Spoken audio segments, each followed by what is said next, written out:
Nous allons voir une défense pirque jouée par Jean-Claude qui va exploiter une grosse faute de son adversaire mais qui ensuite va très bien jouer jusqu'à la fin de la partie.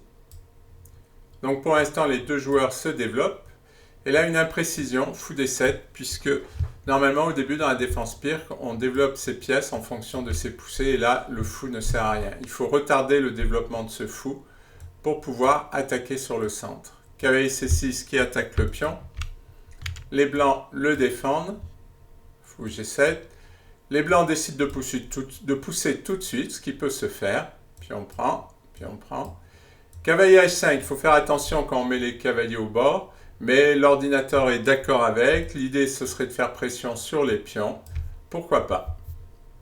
Petit roc. Petit roc. Et là, A4, je ne m'explique pas ce coup.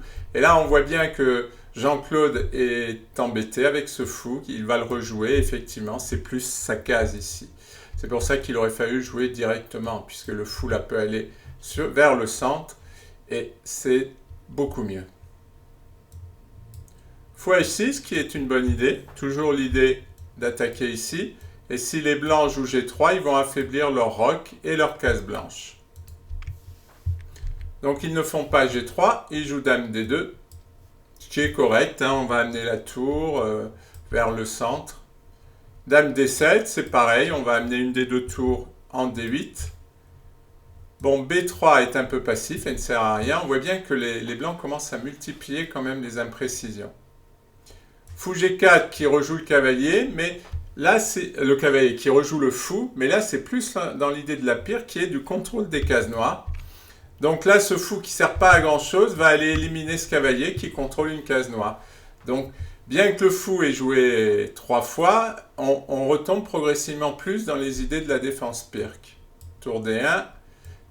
On élimine le cavalier, ce qui est correct, puisque on veut contrôler la case D4. Et c'est maintenant que les blancs vont faire une grosse faute, c'est-à-dire qu'ils échangent. Ils auraient dû reculer la tour, mais donner le fou de case noire dans une défense pirque alors que les noirs ont ce super fou.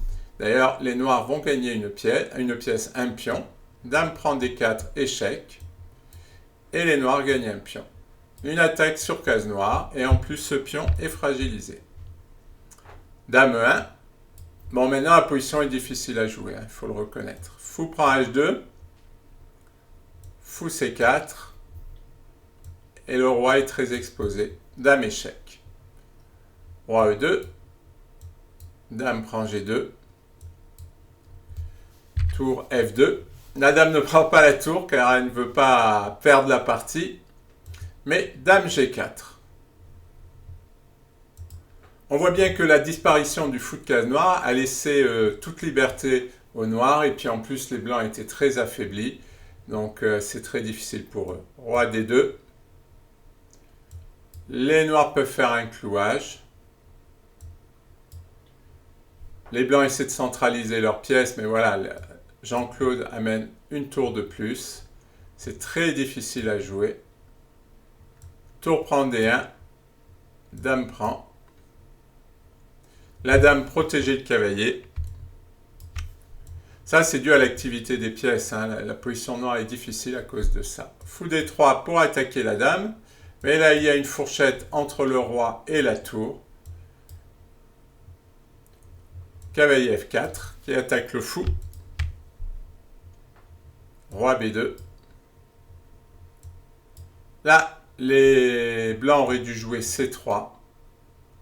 Et après, cavalier prend D3, tour prend. Bon, les noirs ont un fou de plus, donc tous les échanges sont à leur avantage.